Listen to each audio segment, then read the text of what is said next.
पुढची एक मोठी बातमी बघूयात। महाराष्ट्रामधल्या 22 उमेदवारांचा ईव्हीएम वरती अविश्वास आहे।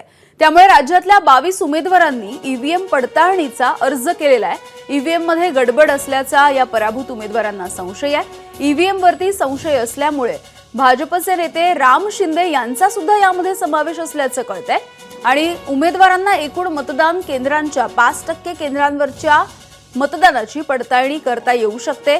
एका केंद्रावरील पडताळणीसाठी 47,200 रुपये इतकं शुल्क आकारलं जातं। तर कुणी कोर्टामध्ये आव्हान दिलं नाही तर अर्ज केल्याच्या 45 दिवसांमध्ये ही पडताळणी केली जाते।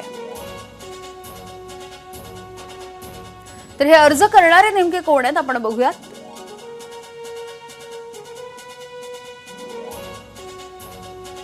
बाळासाहेब थोरात, राम शिंदे, राहुल कलाटे, राणी लंके, प्राजक्त तनपुरे, सुनील भुसारा।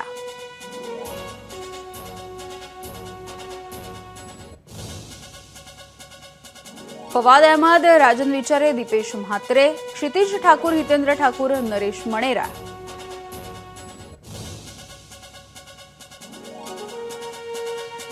या सगळ्यांनी ईव्हीएमच्या पडताळणीसाठीचा अर्ज केलेला आहे।